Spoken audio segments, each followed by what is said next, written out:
Hi, everyone. Hope you can hear me well. Hello. Hey, Laurent. Hi, Christopher. Hello, everyone. Just let me know if you can hear us well.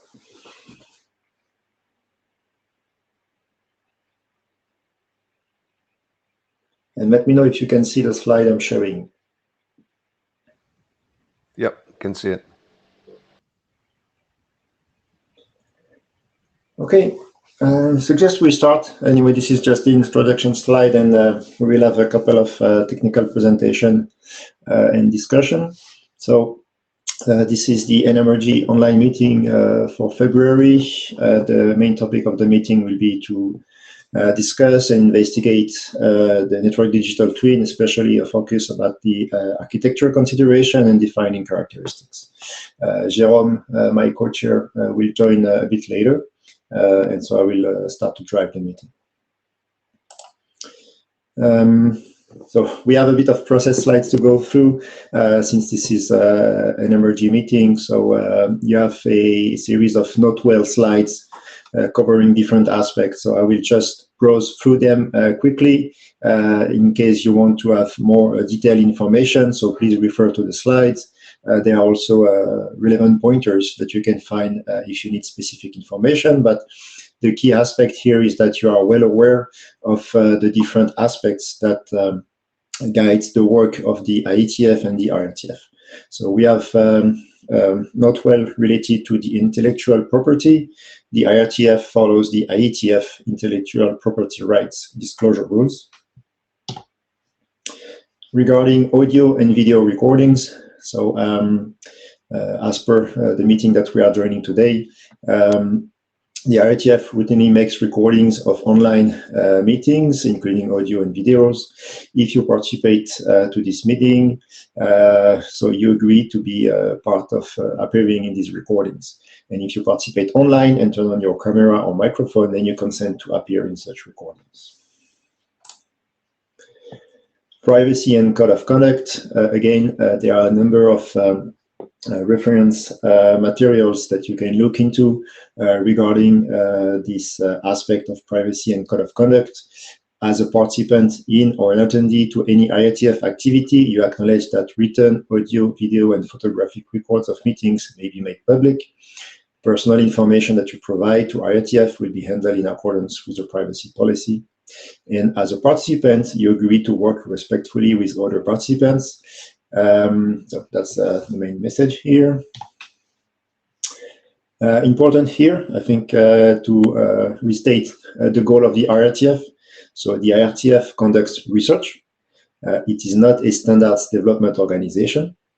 The IRTF focuses on longer-term research issues related to internet, and in the IETF focuses on shorter-term issues related to engineering and standards making. So in the agenda on the data tracker, you can find a set of useful links related to this meeting. So the materials, the link to connect, and also the notes, the share note that we will be handling in the Edge talk. Quick reminder for the online meeting etiquette. Please keep yourself muted unless you are actively speaking in the meeting. If you want to speak or comment, we have a raise hand functionality as part of Meeteco, and you will enter the queue. Sorry, there is a mistake here. Respect the line, speaks when it's your turn, and we will manage the queue. And please stay to the point, try to be concise and precise so that we have enough time also to cover the different aspects of the discussion. Thank you. Agenda for today. One topic, main topic on the agenda is network digital twin. This is the introduction by the chairs. We will switch then to the focus on NDT architecture and defining characteristics discussion.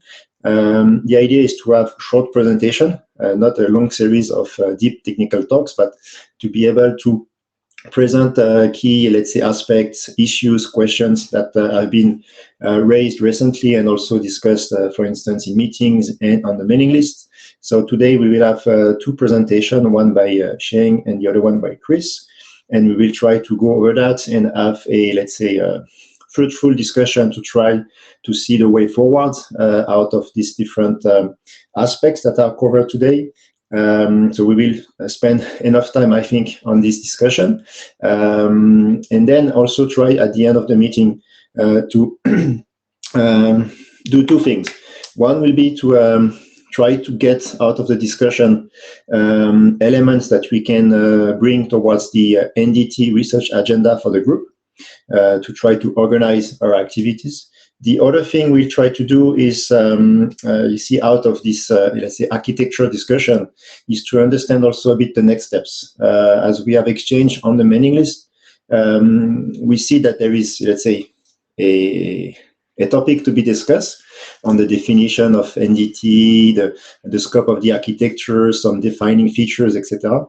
So this is one, let's say, online meeting dedicated to this question, and we will have to see as a group what is the level of interest and what could be the best way to, let's say, organize the further developments on these questions as part of the NMRG activity. So it could be, again, more online meetings as a series. It could be also to steer a discussion to the mailing list, provide additional internet draft, etc. So we will see what will be the right format for that. I will have to keep also sometimes as a group to discuss what will be the next steps preferred for the group. So that's it for the introduction. Any question on the agenda, how the meeting will be run?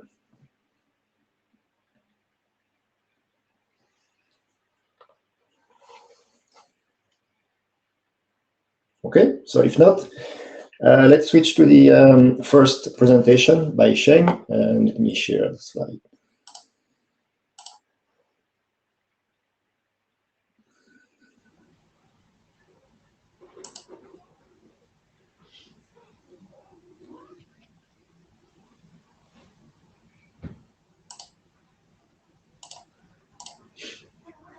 Okay, so that's here.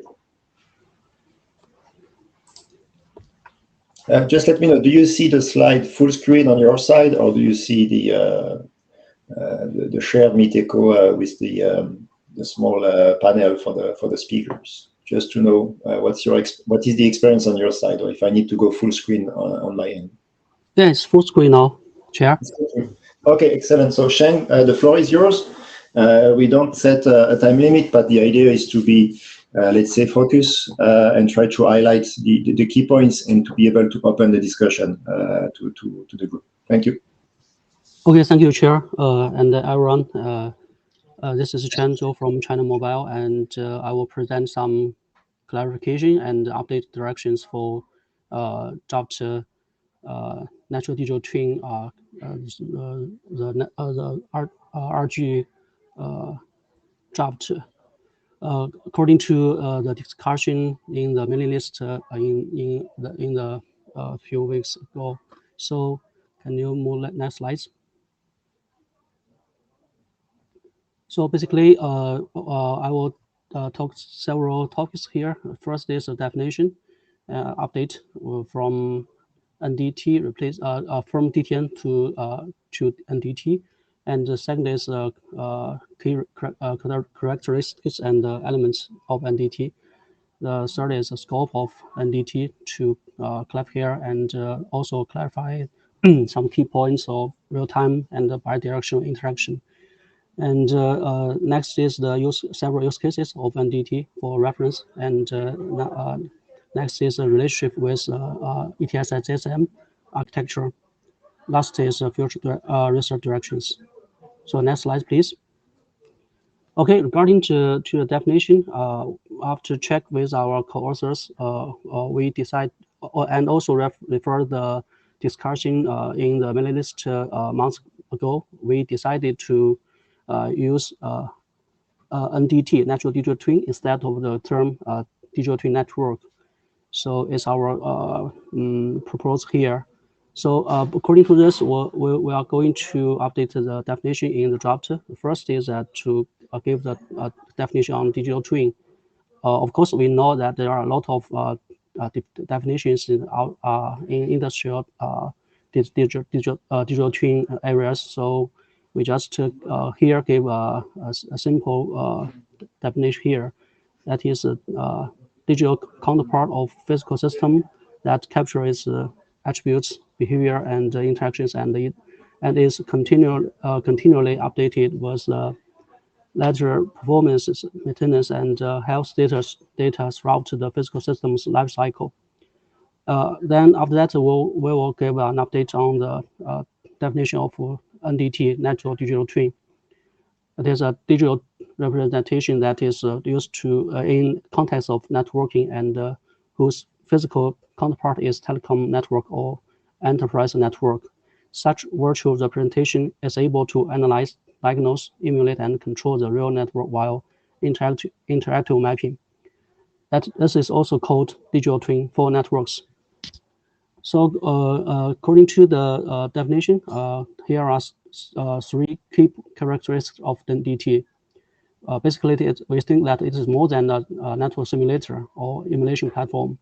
The three key characteristics is first is network observability. It is more than, we think that it's more than monitoring. NDT should allow you to ask why and how to fix the network problem according to after we build the twin platform. Second is NDT is with optimal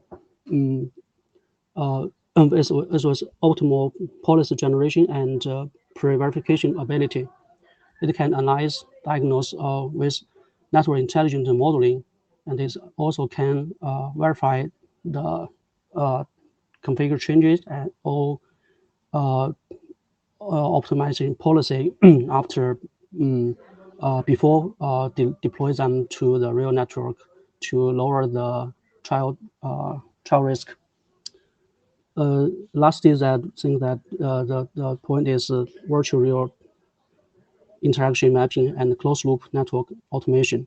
So that is, we think that the NDT should be a two-way with two-way interfaces to support the interactive mapping. So next slide, please.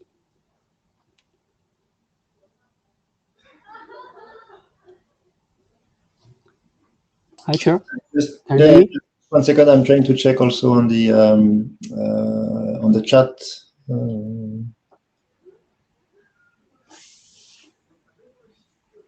Okay, so we will have to come back to that because there are a couple of comments already, but I will let you go through the slides and then we come back to the different comments that we have. Okay, so moving on.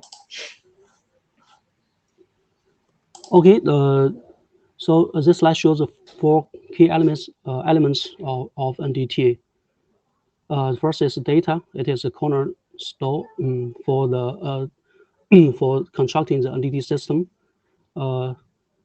It is the data should be target driven and with on-demand collection characteristic. That is not we think that is not for complete data for all physical network elements.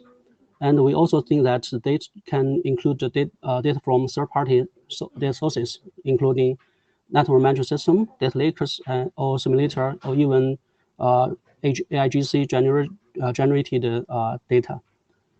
The second is model. The model is ability source of NDT, and it can with various modeling methods for decision making, including simulation, analytical, statistics analysis, or formal methods, etc.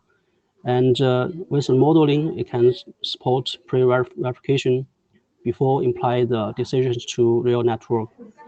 The third is mapping. It is a key characteristic for NDT. It is was between physical and twin network, and it is show with real-time interaction for some scenarios, and it can be one-to-one mapping or one-to-many from physical to twin entity.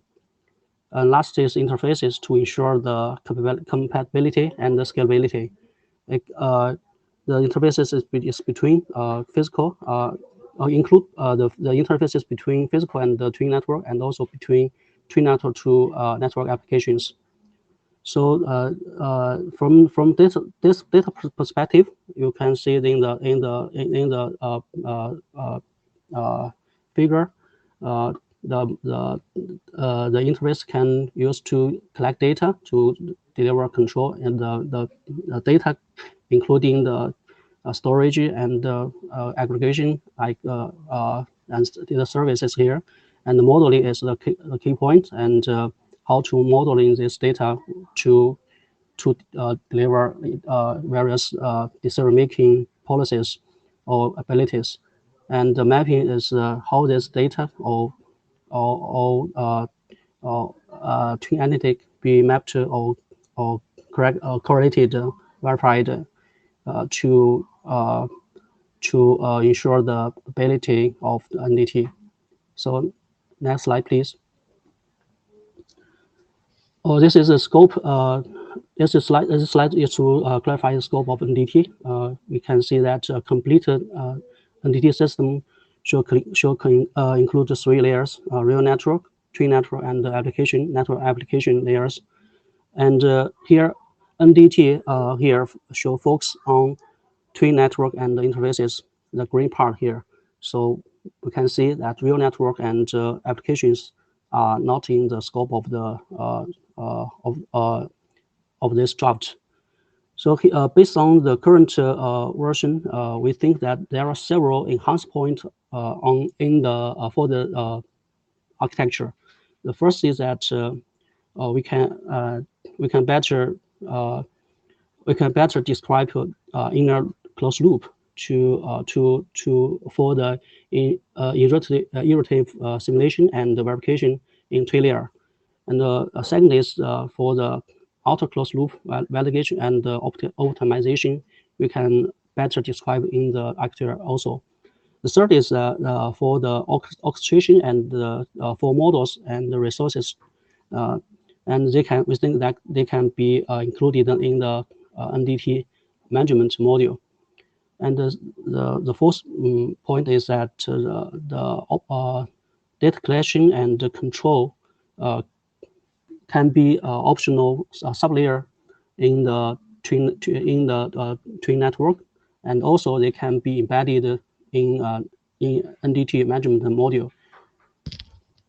Next slide, please. Okay, this slide is for the real-time and bi-directional interaction, the two term to clarify the two term. First is real-time. We think that it is not always required for all scenarios. According to, I remember it is from Daniel King's comments. For an entity, we can differentiate two types: online entity and offline entity. For online entity, it means continuous data exchanges occurs between twin network and physical network. So in this online entity, only for scenarios requires real-time decisions need real-time interaction, and we can also have some nearly real-time secondary or minutely options for real-time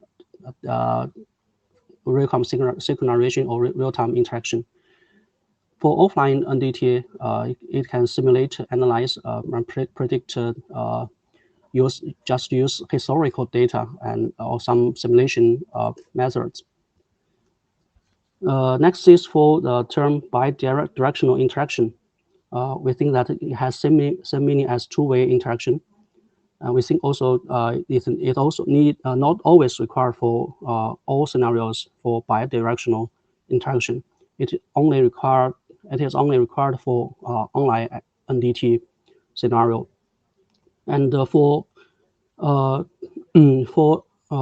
physical to twin entity, we think mostly only network data should be delivered or sent or exchanged. And from twin entity to physical entity, mostly network control should be delivered. And sometimes we think there are also sometimes network data can also be delivered from twin to physical entity. Here is an example. We can inject some defensive data or packets in network attacks or defense attack scenarios. Next slide, please. Okay, here's several use cases for NDT. First, we use slides just to show that these cases are not just for performance, for modeling. NDT can be used quite widely, more than analysis and monitoring or modeling. So first use case is network configuration change evaluation. We can pre-validate the network configuration change, and then continuously verify them in the DT, and before deliver them to real network. The second use case is the network policy verification and network optimization. We can automatically adjust the speed or low priority service path and relieve partial congestion when link traffic exceeds the limit. Here's just an example. And based on this, we can form a closed loop system with NDT. Third use case is measurement intent verification. Actually, this case is also in our NMRG research group. It is being discussed with an individual drafter, and we think that for this case, the intent verification can also be the measurement intent verification can also be deployed and also be helped by the NDT system. Next slide. Okay, this is a relation. This slide shows the relationship with GSM, ETSI GSM. We know that ETSI GSM is for service management, zero-touch service management, and we think both GSM and NDT and also some other auto drive network system are candidate solutions to achieve autonomous network. And from the perspective of NDT, we think that GSM's subsystem of data collection, data control, and data orchestration can serve for a quickly build NDT system. And also from in another point, from the perspective of GSM, we think that NDT can integrate more NDT. GSM can NDT integrate more NDT capabilities, including simulation, emulation, high fidelity of modeling, pre-validation, and real-time decision making to enhance the capability of GSM. So next slide, please. Several research directions proposed here. First, how can DTN integrate and evolve with legacy network management system, including GSM, and how can knowledge be injected to network digital twin to help achieve vision of autonomous network, and some third is more measurement and more assessment to quantify to gain the gain brought by DTN to network management with a dedicated or detailed case study. That's its goals. We list 2 points. First, we will record to all open issues, and especially prioritize the archidraft related ones and check them on GitHub to better check. And we think we expect that we can enhance the document while fixing all issues by IETF 120 and promote for adoption call. That's all. Thank you. Thank you very much, Cheng, for the nice presentation. Just wondering if we should address the question now or leave the floor to Chris for the follow-up presentation. Maybe Chris, what would be your preference? Because I think I think that would make sense, because otherwise we're launching into the debate and on detailed points. So it might be more useful to see what I've prepared, and then we can have debate. Yeah, I think it's better. Then we cover the presentation part, and then we can have a discussion, switching back to the slides if needed. Okay, so I will show your slide, and you can go. Okay. So first of all, thanks, Cheng, for giving us a recap of the contents of the draft, and thank you for indicating some areas that you're thinking about making some changes. Hopefully this will help further. I've kept to the 5 slides that the chairs requested, so maybe add a little bit verbally.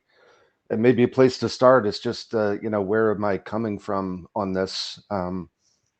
It's a topic that, that I've been working on in my day job for a number of years in implementation. But on the standard side, I am a participant in ZSM, and we have recently completed a first study on this topic. It should be published soon. And obviously, this particular draft from NMRG was an important reference. There aren't a lot of them out there. And as there were different interpretations that were brought from this document to the group, and the sort of workflow that we had in discussion and thinking led us to have some questions and maybe make some observations that could be useful for tightening the contents of this document. So that's what we're hoping to help the group achieve.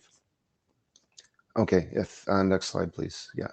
So, at the core, and we just saw, 2 definitions of digital twin, one sort of a generic one, which looks like this, right? It's a modeling engine that mirrors the behaviors of a real network instance. Although, and it keeps coming back to this, well, not in every use case. Well, this is true.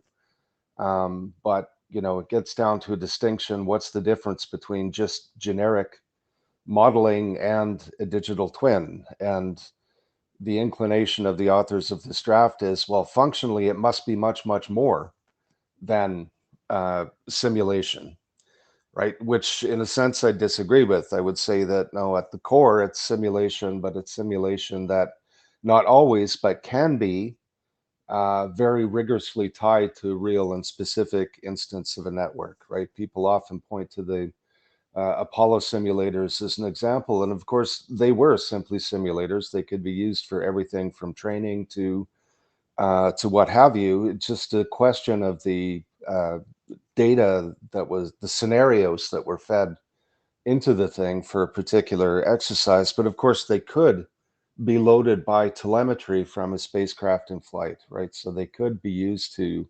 troubleshoot and plan actions, effectively participate in control. Not fully automated control, but control of a real flying spacecraft, right? So we're fine with the definition that says, and I'll say me and people who think like me, are fine with the definition that says that integrability in software-based and potentially automated planning management control systems is certainly a widely accepted objective for, and I'm glad you've switched to network digital twins or would like to, but I've used DTNs here. And a criterion for their differentiation or differentiability from just pure offline simulation. But nevertheless, I would stop there, right? Because the presentation of architecture in this draft, I find somewhat confusing. First of all, the DTN or the NTD itself and the use cases of it are blurred, and they're blurred in inconsistent and somewhat confusing ways, right? And that's how we end up with this need for, well, we have an offline NDT and we have an online NDT, depending on the use case we're looking at. You know, we invoke different numbers of layers that are actually not depicted or described in the document at all. The principal figure too shows the digital twin as a network controller. It has intent in and it has control coming out. That's what a controller, that's how you draw a controller, right? And I can attest that, you know, maybe that wasn't purely the intent of the authors of the draft, but that is the universal interpretation of the meaning of the draft, right? We've had discussions in CSM where, you know, some people adhered very strongly to this view and pointed very strongly at this draft as support for that view. And if that is the view, well, the described and shown components of the digital twin don't sustain that. They really only cover a modeling and analytical capability, and they don't include, you know, not shown are any of the functions that would be needed to support a controller function, or indeed to complete the functionality of any of the other use cases described. Right now, I think this is a function of definition and depiction, not of something being wrong at the core of the conception, right? So it's a matter of presentation, I think. But we'll move on to that. And last, I want to come to figure 1, which was discussed a little bit just because the purpose of that figure is unclear to me. Okay, next slide, please. Right, so this is the diagram that causes the difficulties. I mean, we see instance of digital twin, the big box. We see intent coming in the top, and we see control going to the network at the bottom. So, I mean, as I said, the interpretation of this diagram that's out there is that the digital twin network or the network digital twin is a controller. Right now, if we look inside that box, the instance of digital twin network, what do we have? We have data, models, and management. And the management is management of the data and models, right? It's not management of the network or management in any broader sense that's described in the text. So it's basically models of 2 types and their ancillaries, right? The data to feed the models, data that comes out of the models, and the management of the models and data together to some functional purpose, right? And that, frankly, is something I would agree with, but these components constitute a modeling or analytical function. There's nothing here achieving intent translation, the use of this set of models in sandboxing scenarios, decision-making based on the outcomes, synthesis of control outputs. There's no closed loops. And it isn't clear whether that's because, you know, we're just to assume that, you know, they're lying in the background somewhere and there's these levels of, you know, closed loops sitting around these things.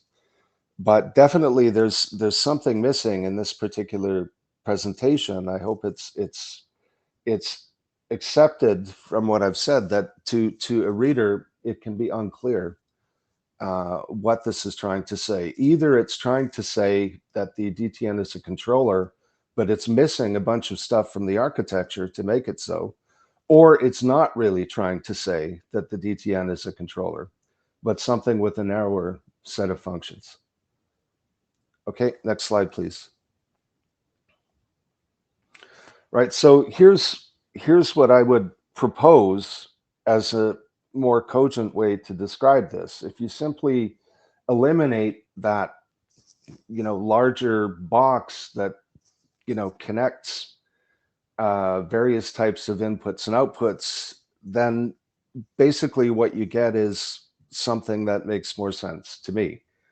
You define the network digital twin by the components that are here, or at least something close to this, right? But basically, models that, again, going back to the definition, are able to replicate the behaviors, the state and the behaviors of the real thing. You couple to the real thing to the degree your scenarios driven by your use cases dictate, by coupling to data from the real thing. And then you manage the whole in order to sort of execute models based on data that suit particular use case driven scenarios. And you stop there, right? And then you talk about the use cases, right? And then you start to pull in other functions depending on the extent and the nature of the use case you're trying to describe, right? But this notion of DTN described thus sits at the heart, right? If you want to talk about sandboxing, for example, for optimization of something, right? Then you have something which is generating various scenarios to see, using the digital twin, what the behaviors of the network under those scenarios would be. You evaluate those, you execute a loop until you get some result that you consider optimum, right? You can now, if you could consider some larger function, a closed loop for service or network performance assurance, for example. Right now, you've got this kind of optimization loop going on inside with some further adjacent functions, right? Where you've got data coming from a network. You've got, is that saying that my performance is off target? If so, I'm going to use the digital twin in a loop to find some configuration of network state or services that would get me closer to target. And then I'm going to use that result to synthesize some control inputs or something else, right? And I'm going to drive that to the network. And you can see how, depending on the functionality you actually want a controller to have, you would build out with further functions the total functional composition of the controller, right? But the controller itself is much more than that data and models and management of both thing in the middle. And it's too hand-wavy an explanation to say that, well, we've got some layers sitting around this set of models and data that accomplish all this. It's a very hand-wavy and poor way to represent the architecture. Okay, and I don't mean that to sound like a harsh criticism. It's just, if we're going to have an architecture, it should be cogent. It should be reasonably precise. Okay. Now, my comment in the lower right, this basically mirrors how we've described things in the ZSM-15 document, which, perhaps we could, I'm sure I could get permission to present some information about in a future call. But basically, the way ZSM works is it uses the notion of management services. So you think of having, let's call it functions within the software management layers for a domain or an end-to-end management domain. And those functions are consumers of management services and providers of management services, right? And we've defined all kinds of generic categories of such services: data, analytics, intelligence, control, orchestration, components of closed loops, decision-making, right? So basically, when we've described digital twin, we've described something which is essentially certain types of modeling functions, consumer of data services of particular types, a generator of data services of particular types, and then other management services are used to construct larger use cases, be they closed loops, or extending all the way to control. But basically, we've got this layered cake view, right? We haven't put a large perimeter around what amounts to an entire management system and called that a digital twin. Okay, next slide, please. Right, so just ancillary recommendations. I mean, there was this, and I recognize Cheng has mentioned trying to soften this a little bit, but I'm not sure it goes far enough, right? The statement in the draft as it stands is that we have a bidirectional synchronization of state that's automated, right? In other words, if there's a change in state on the network, then that data flows to the digital twin. And that's the same thing that happens in what some people call a digital shadow. And that's fine. The issue is going in the other direction and saying, well, what makes it not a shadow and what makes it a twin is that when we change the state of the digital twin, that change of state is automatically replicated over to the physical entity. Now that's a problem, I think, as I've described, because you can't have that. I mean, you can't do sandboxing or anything else in between whatever's going on and without the intervention of closed loops and decision-making processes and whatever it is. It's certainly not something that can happen only based on data and models, right? And it's also, I think, a bit of a mistaken interpretation of what the industry generally says about this kind of sync, because it's what typically is described is not a sort of directionality of state synchronization. It's a directionality of information or data flow, right? So the twin idea is that data can flow from the physical to the digital, and data can also flow from the digital to the real. But data is a different thing from control, right? I mean, in the general case, what's happening is that information that would be useful for a control system is what moves from the digital twin to the physical twin, right? I mean, think again, the Apollo digital twin, right? I mean, they had telemetry from the spacecraft. They'd go through scenarios, and then data would come out of that information. Okay, here's what you got to do on the spacecraft. They would send that data to the spacecraft, but it was on the spacecraft that, you know, whatever consequent action to be taken was taken. And that's kind of the general view here. And the issue that we've got is that, you know, in our case, the control system may itself be a software engine. And the danger is that you conflate the two, right? I mean, really what happens is that information can flow from the digital twin into the control system. If the control system is in the physical network, then it's not control inputs that flow.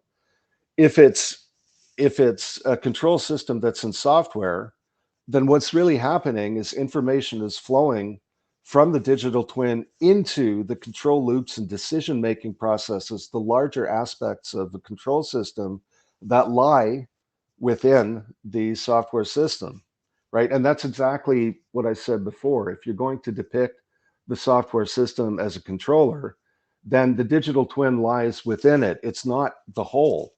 If it's the whole, then you have to show and include all of the functions that are required for that system to act as a control system, which is much more than data and models.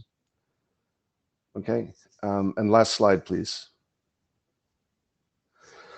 Yeah, and so Cheng went through this diagram, but I have to say, when you read the draft, it's not clear, or at least it's not clear to me, exactly what this diagram means. Is it meant to represent architecture? If so, it doesn't really match with Figure 2.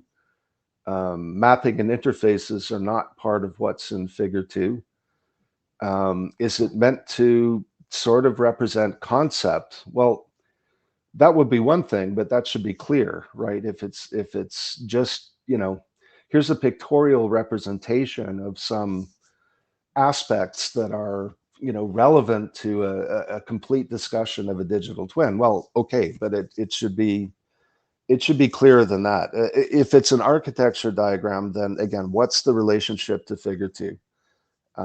You know, models and data appear in Figure 2, mapping and interface do not. We have analyze, diagnose, emulate, control sitting around a little box in the middle digital twin network. Are they part of it, or are they built on top of digital twin network? I mean, it's but the models and data are on the outside. You see what I'm getting at. If the purpose is simply conceptual, then it would be useful to clarify that, right? There's a concept section, and then the next section or clause talks about architecture, and it's very clear that we're now talking about architecture and its building blocks. Okay, so that's it. Again, I'm not trying to be provocative. I think the work is very good. I don't think there's any disagreement about the use cases or the essentials of what's going on. But I do think in the details of how we consider the digital twin versus other functions that we put around it and to work with the digital twin, we don't quite have in this draft a clear, cogent architecture, and I think we need to improve that. And hopefully, this may have been helpful to stimulate the group's thinking, so we can get to a draft that does that.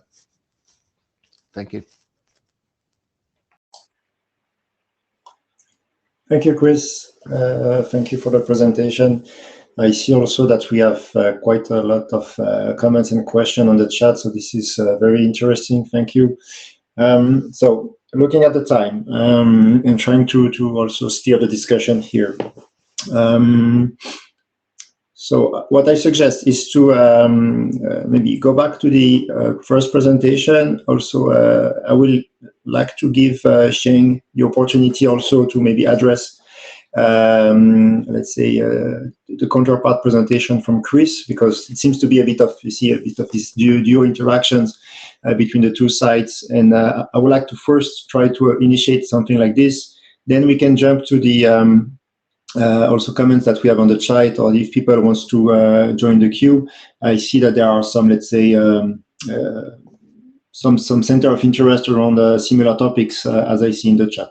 But I would like to give Sheng, or the author of the draft, a first take into maybe addressing some of the points raised by Chris, and also if you want to address some of the questions that we have on the chat. So Sheng, and then we can also please join the queue, and I will try also with Jérôme to moderate the queue and also the questions that we get on the chat. Thank you.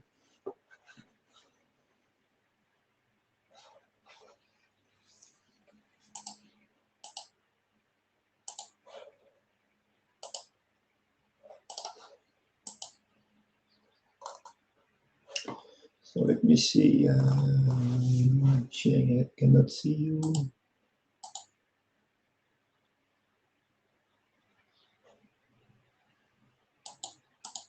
Okay, you can try to talk, Sheng. Hello, Chair. Thank you, Chair. Thank you, Chris, for your valuable comments and questions. So, can you go to the last slide? I try to answer several questions here. Yes, this slide. And I would say that the figure 1 here is conceptual, not architecture. So here the mapping interface modules and data are elements here we named, and also can be characteristics of an NDT. So that's our purpose. And in the central part, we named analysis, diagnose, emulate, and control. Means that based on this conception, we think that NDT can help and analyze and diagnose and emulate and control the real or physical network. That's our purpose. Thank you.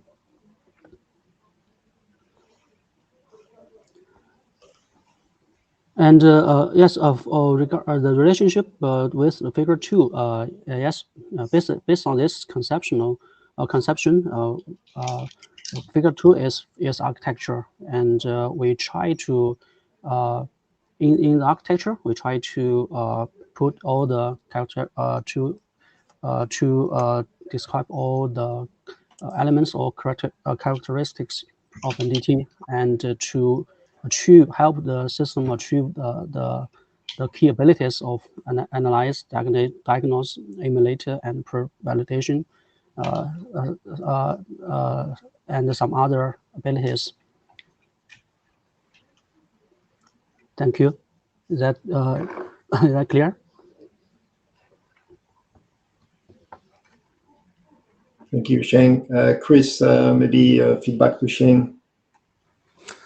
Yeah, so thank you, Cheng. I mean, so for figure one, yeah, if it's conceptual, then there's more, then it's kind of an artistic view if there's a figure, and that's fine. Nonetheless, it isn't clear to me why mapping and interfaces are mentioned here, and yet they're not mentioned in the architecture section. Maybe there's a good reason for that, but it isn't quite clear to me. But in any case, the main issue is, what do we actually consider the digital twin, and then how do we get from there to use cases? Where do analysis, diagnosis, emulation, control, where do they fit?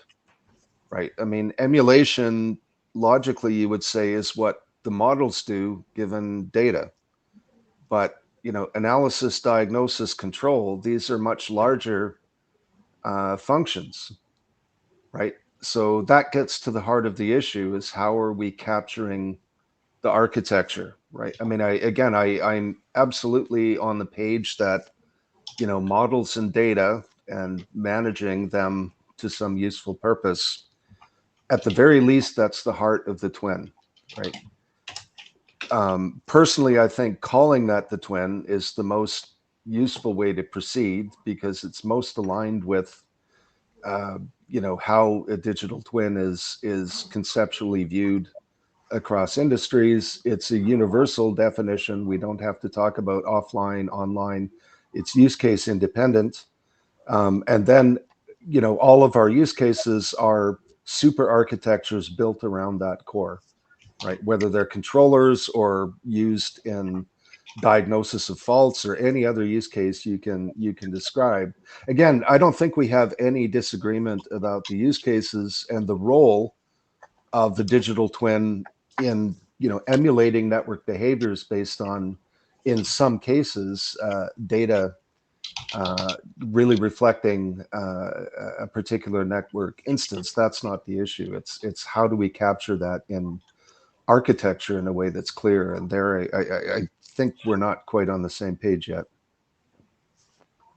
Thank you, Chris. And hello, Chair. Can you go back to previous slide? Previous one with the architecture.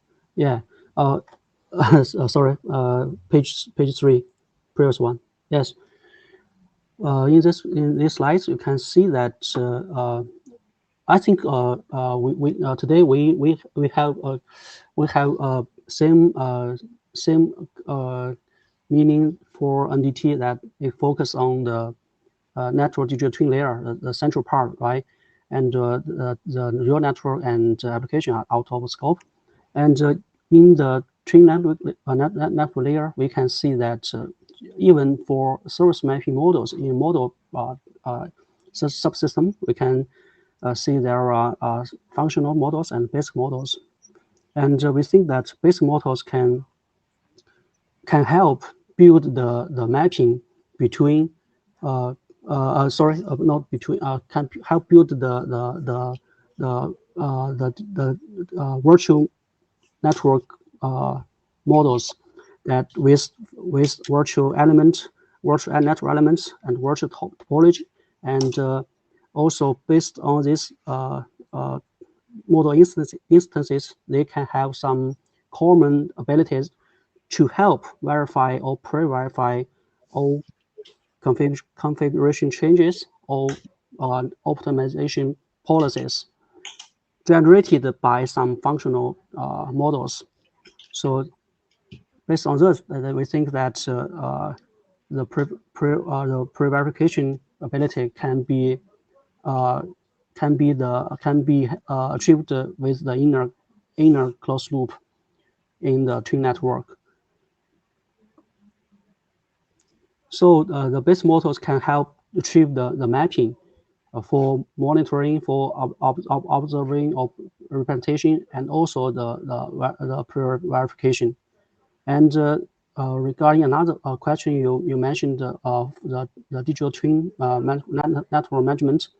Of course, it can help to manage the data models, the models of the twin entity itself, and as I presented in my slides, we think that this can be enhanced by add some orchestration of models. Also, it can we can think that to embed some control or data collection interfaces or abilities in the management module. That's my point here. Yeah, well, I mean, if I could just, and I don't know if I'm jumping the queue here, but to respond to that, I mean, so you're sort of sliding into, well, if we add closed loops and if we change or add functions to what's in these boxes, we can get to something else. Well, certainly. Okay, so hopefully we can agree on a starting point that there's something inadequate about the current representation and description, right? The question is, how do we represent things? Do we basically keep this picture, right? The same sort of implicit equation of a digital twin with a controller, the same boxes on the inside, but do we start expanding their scope? Do we start putting closed loop layers around these things? If so, with what components and what functions? Because those are use case dependent, right? I mean, it's a very slippery slope to getting into. We've got a different definition. We've got a different architecture of a digital twin for every use case, right? Whereas we don't have to be there if we take a layer cake approach and say, like, the digital twin at its core is these several things. And then to get to different use cases, we superpose or we add these various other things, depending on the use case. Like, to me, Yes, that's a much more, without changing the concept of what without changing the power of what a digital twin allows us to do, right? Which, again, on that level, I think we have no disagreements that, a digital twin is an important category of tool to enable the quality and types of outputs and functions that you want in an automated system. I think on that level, there's no disagreement, but how to represent it architecturally in a way that really works. Okay. Anyway, I don't want to monopolize the conversation here, so okay, thanks for the exchange. Okay, maybe again for the sake of the meeting, because we had also quite a lot of comments in the chat. Okay, well noted that we have to address maybe the point that you were discussing, Shane and Chris. We took note of that, and we will see how we organize the next steps. But still, in the remaining time, I want to give the floor also to at least try to cover two aspects that I've seen converging on the chat. So one is about this aspect related to so-called real-time interaction. So I saw that we had Marco, Daniel, I think, involved in the discussion. So yeah, who was first? Let me see. Okay, who wants to speak on this for the real-time interaction? Because I've seen that there have been exchanges. So try maybe to spot the discussion on that. Daniel. Hi everyone. Can you hear me okay? Yep. Cool. Thank you, Cheng. Thank you, Chris. Thanks also to Chin, who's jumping into the discussion. So I think the document is actually a really good kind of anchor for the work, both in the IRTF and the IETF, discussing digital twin and sort of network digital twins. And just to echo Chris's comment, I think there's a lot of really good substantive ideas and sort of architecture in the document. And really now it's about polishing it and making sure that it fits both what the the IETF are doing, but as we've seen, potentially other standards organizations, want to use this document. So it'll be great if we can just sort of have a common approach and understanding. So the comments that I was sort of most interested in today after seeing the presentations was just, I think some further clarification is needed for the terms sort of online and offline. These are kind of subjective, sort of online / real time for a network failure scenario or some kind of security instance would require immediate attention. Sort of near instantaneous decision making and triggering updates in the network. Whereas when we talk about offline, it's much more sort of a longer time horizon, maybe for planning, sensitivity analysis, that sort of use case. Of course, both scenarios can be driven by intent requests, as we've discussed in the chat there as well. So the other sort of proposal I made was maybe considering the terms active and passive. If you're sort of looking for alternates to online and offline, or at least maybe they're synonymous, but providing some sort of more detail on those terms with active and passive included. I think that was my first comment / question. Okay. Thanks, Daniel, for sharing further comments to what Daniel was saying. I think Marco was also participating in discussion. I think in the email list, I remember also Paul Harvey, you were also curious to know about this passive-active categorization. So whoever wants to chime in here to share their view.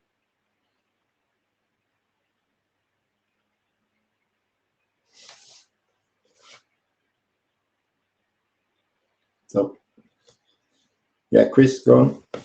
Yeah, so I mean, again, I think active and passive can be they're question. I think properly, if we get it right, those are simply differences in context, right? It's the same. It should be the same DTN architecture doing the same thing a DTN does. The scenario and where the data comes from and how the data produced is consumed may differ. Right, but that would be a general characteristic, right? It's the scenario, where the scenario is coming from, and how the results of the scenario behavioral simulation or emulation are consumed, and to what purpose. That's the larger architecture and the use case. But what's at the middle, to me, it's a positive if we're defining a digital twin in a way that it's use case invariant. Right. I think it gets unnecessarily messy when we get into, we have different meanings of the term digital twin and different architectures depending on the use case, simply because it's unnecessary to do that. Right. It seems to be this kind of will to say that, well, it's got to be more than just simulation because we've been doing simulation forever. Well, it's a software engine. It can, be data linked to a real network.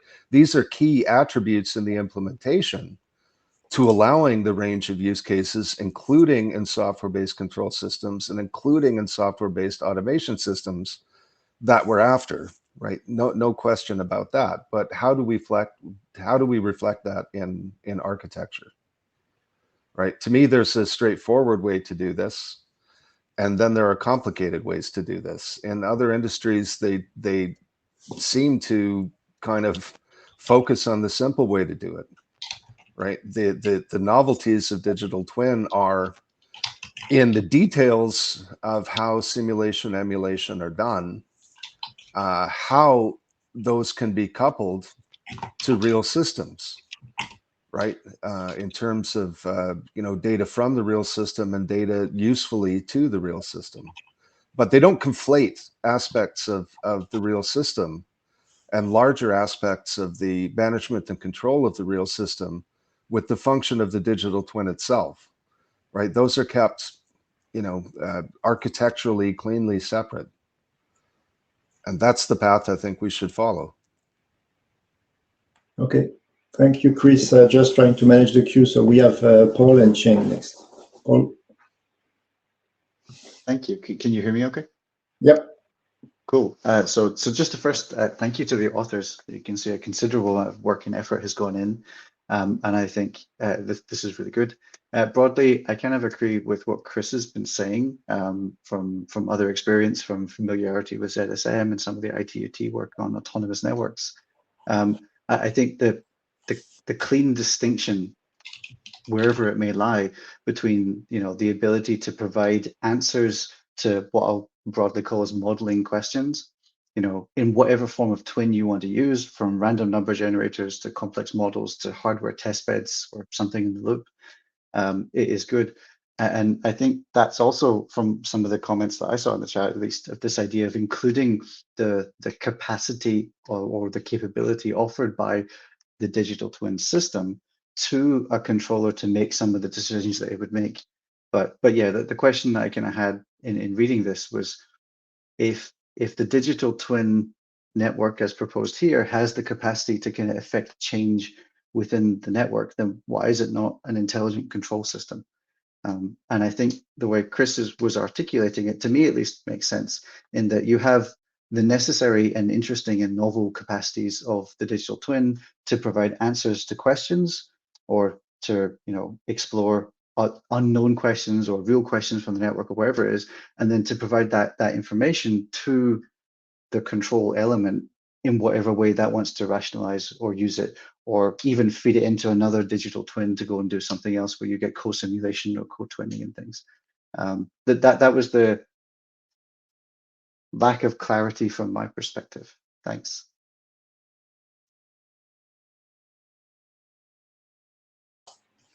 Thank you, Paul. Next, we have Sheng in the queue, please.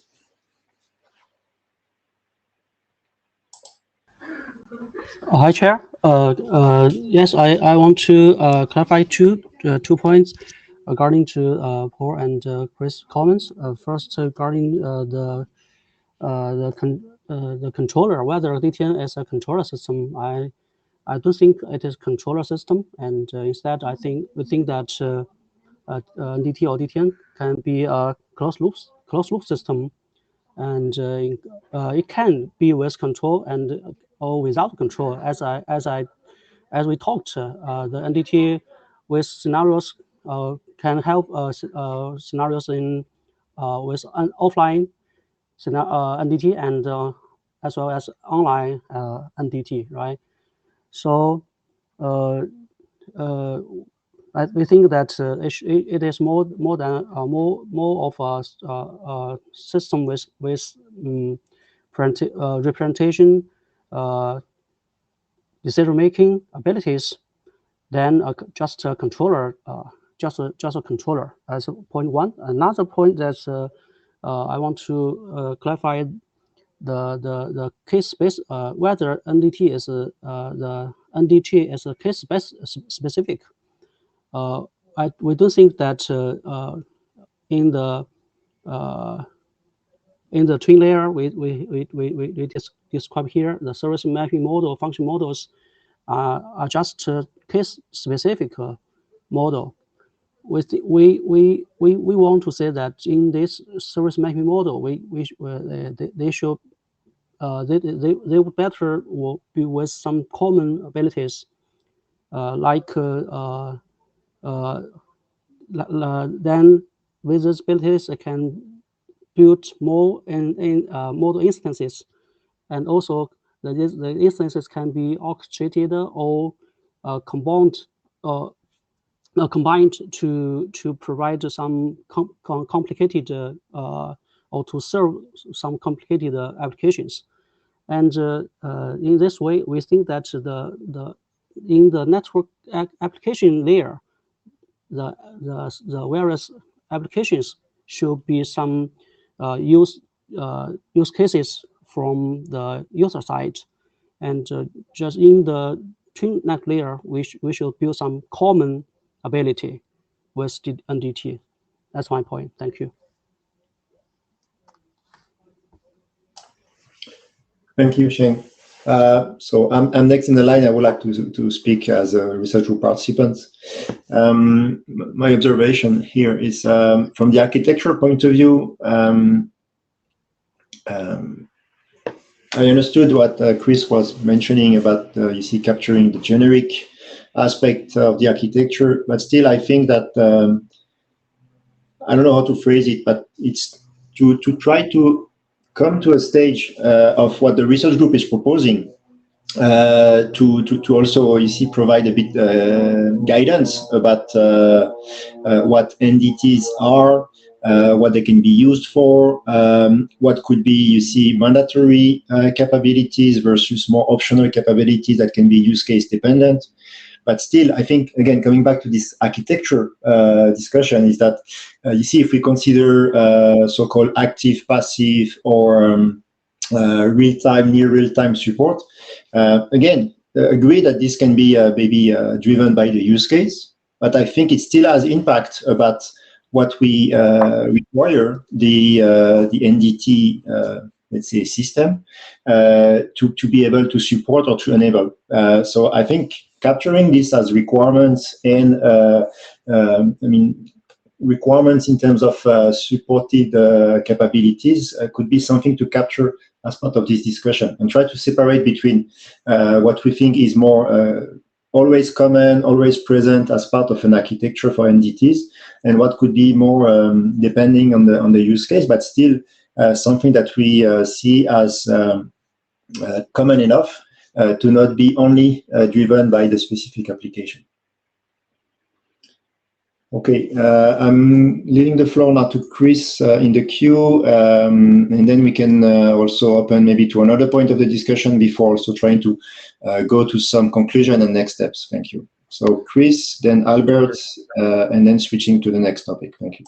Yeah, I'll be very quick and let Albert speak, but I just wanted to respond to Cheng's last point, because I think it gets at the heart of the issue, right? I mean, we agree that, you know, essentially what you're describing, Cheng, is all the use cases that, you know, it should be able to be online or offline. It should be able to handle control loops and with or without control loops, or, you know, should be able to do all these things. That's the power of a digital twin. We agree.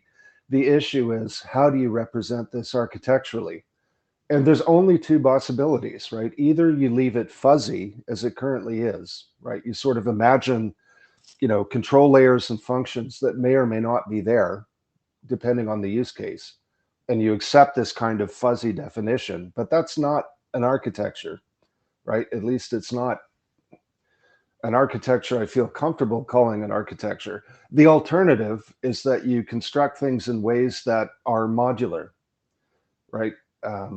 You know, well, either you have a fuzzy architecture, right? You sort of say, you know, there may or may not be these other things implicitly included, depending, or you say, you know, use case by use case, here's explicitly what else is in there.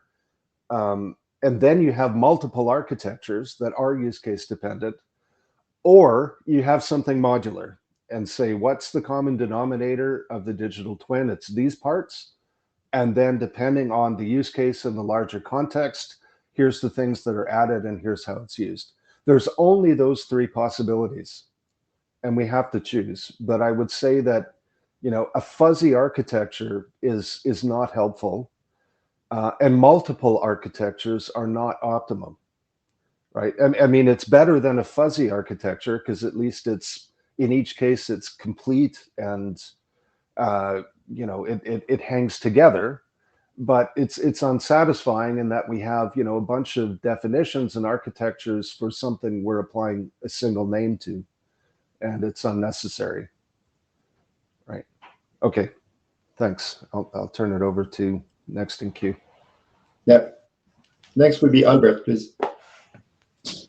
Hey guys, thanks for the discussion. So I just want to emphasize what Chris said, but I'm going to say it with different words.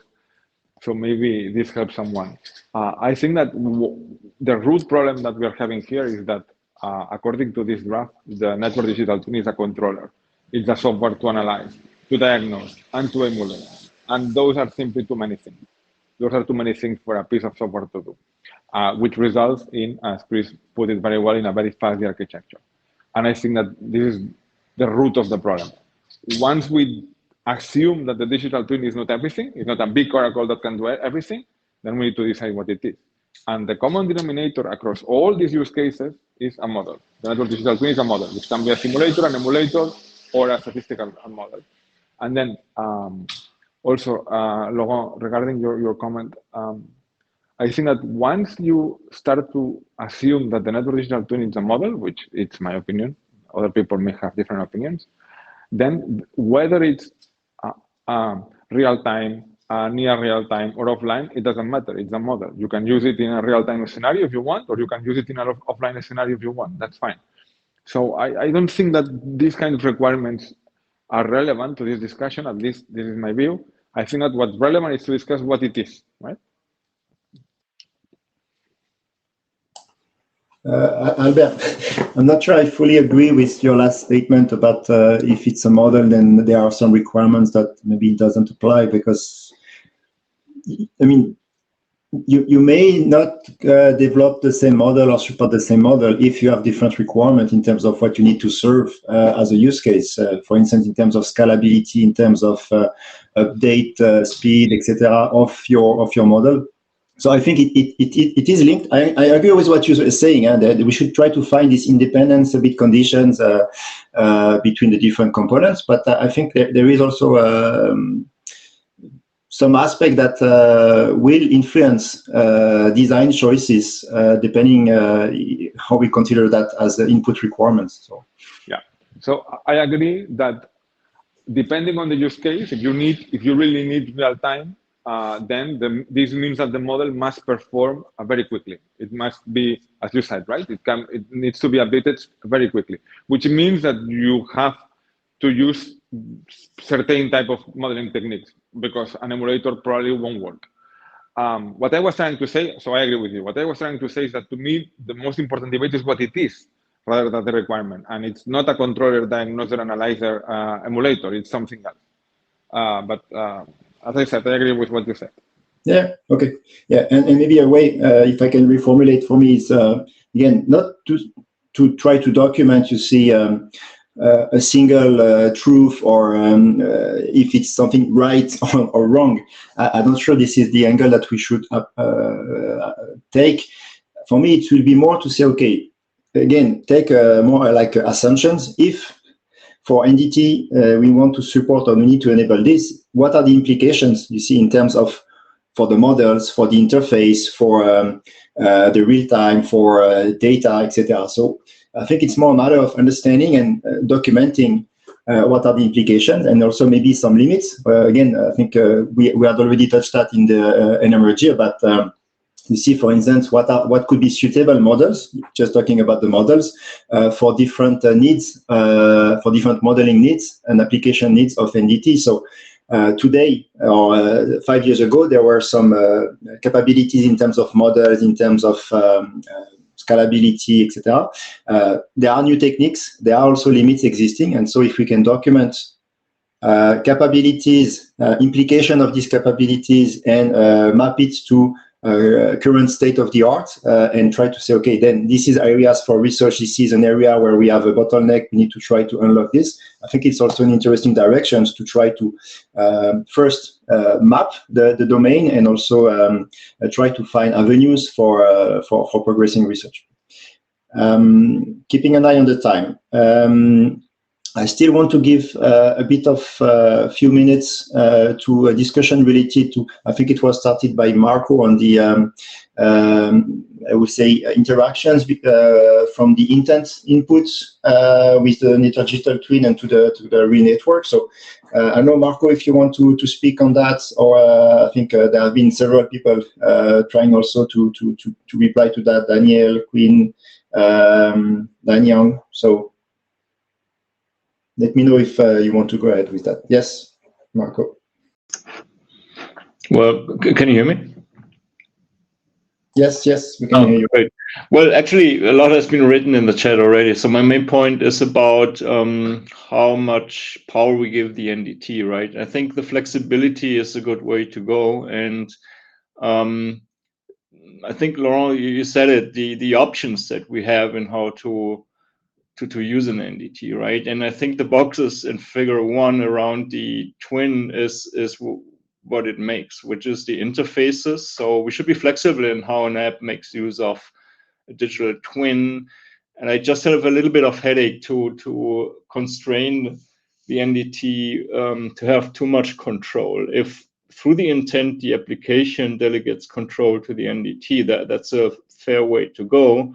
But we may also make different apps wrapping around an NDT to be controllers, right? And so if we make use of the NDT just as a tool, as described before, to call it simulate, emulate, or predict, or whatever the behavior of the physical network in case of enforcing an intent, but then provide figures back, which allows the app to take decisions and enforce control directly to the real network or through the NDT, doesn't matter. But the portion of control should be controllable, right, through the interface. That was my main point.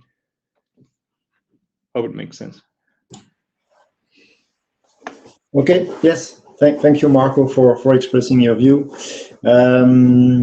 So again, thanks to everyone. I mean, I'm taking over like more as a chair here, and so also Jérôme, if you want to step in, don't hesitate.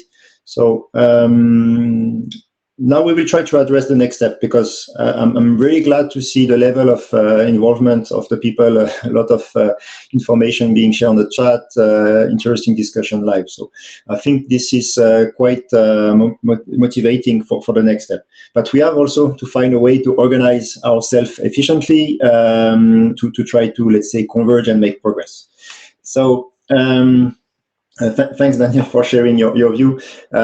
So I was thinking about a few options. Okay, so you know that we have a few means as we operate with the research group in general. So we have mailing list. We have we can support different types of documents, internet draft, but maybe also other presentation, etc. And we can use different types of meetings. So there is also additional tools, especially if we move to something more like, for instance, GitHub, where we can have a bit more of, let's say, formal tracking of different issues and resolutions. So we have a set of tools and means that we can use to move to the next step. But I would like to hear from the, let's say, group of participants, what will be your preferences. I think basically, what I would like to propose is that ask a few questions. Whether we see that a series of calls will be a good way to at least go over a first set of issues and then continue more when it's a bit more addressed and stable towards, let's say, a mailing list, documents, so switch a bit more to an offline mode, so this is one proposal to set up a series of meetings dedicated to this topic.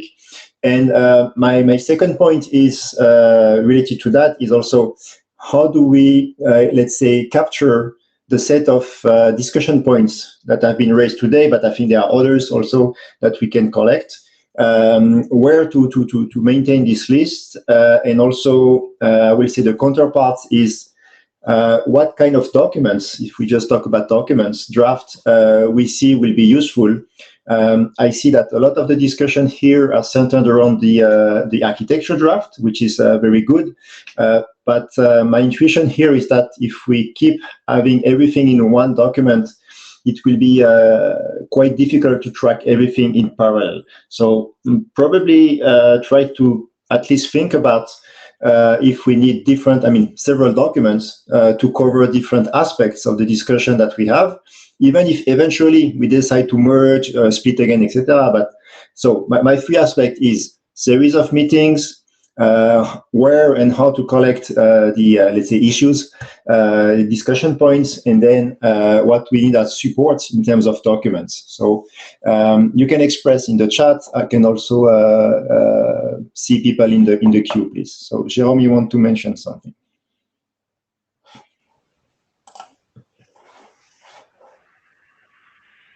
Jérôme, we cannot hear you if you are trying to speak. Jérôme? Is it better now? It's okay. Let's go ahead. Perfect. Okay. Thank you, Laurent. I just want maybe to add a few things, and I think it's important that you mentioned that. So we have heard that there are different, let's say, items or different somehow related topics that that we have a lot of inputs and debate here. And as you say, yeah, it might be hard to track everything in a single document. And at the same time, what the chairs would like to hear in this meeting or in the mailing list or in different meetings is also what we would like to achieve as a group, as a first, let's say, somehow as a first outcome. So we have okay. So we have no one document. Maybe what will be essential for you in this first document to have, what we should maybe postpone a bit because you want maybe to align our views in other documents. Just you see, try to figure out what would be maybe the really important outcome of what we are doing now to be visible and to be to create some impacts maybe in the upcoming month, and then continue, of course, this and also see what will be the next somehow contribution after that. Just to maybe rather than trying to address everything in parallel. Okay, once we identify the different, let's say, elements, topics, then we can try to really figure out what we want first to achieve, what we want first to document, to be sure that this is the first outcome of the group. I think this is important. Thank you, Jérôme. So I tried to create a quick poll in the Miteco. I'm sorry, I don't know how it shows on your screen, but the question is, who will be in favor of organizing a series of big weekly calls dedicated to the NDT topic?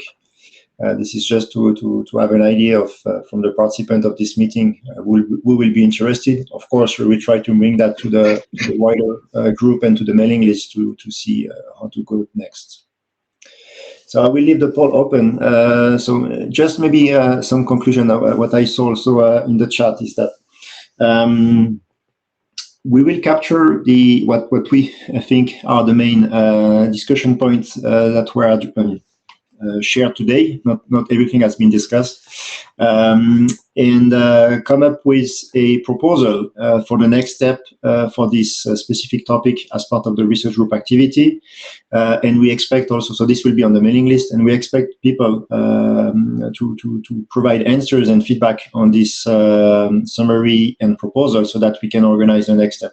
I think it's a relatively complex topic still, and we need to find, let's say, a way to break down the different facets of the work that we would like to cover, and maybe also prioritize some investigation topics as we go.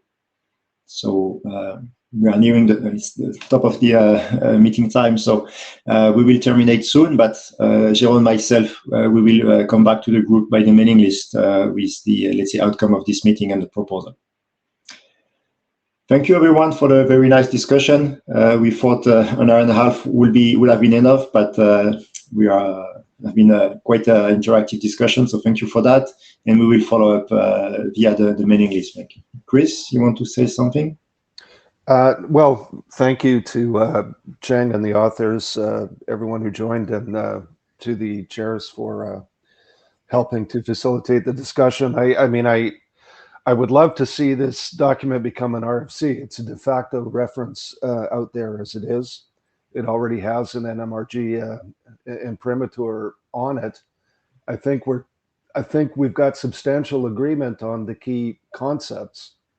I think if we can agree on architecture to reflect those concepts in the best way, then we've got a solid and durable reference. I recognize there may be more to discuss around this topic, but if we can't agree on these basics, I'm not sure what we're going to agree on. So I hope we can continue what we started and work together toward a representation of the concepts and architecture that we can all live with, and and put a plank under it for the industry. So I think everyone has the will to do that, and I'll certainly participate myself in helping to get there. Thanks, Laurent. Yeah, thank you, Chris, also for triggering the discussion with Sheng and Albert. That's a very nice contribution. So we're already over time, so I will not keep you in the meeting any longer. Thank you. We will follow up with you on the mailing list and organize the next step. Thank you very much. Have a good day to everyone. Thank Bye-bye. you, Chair. Thank you, Chris. Thanks, Thank you, guys. everyone. Bye. Jen.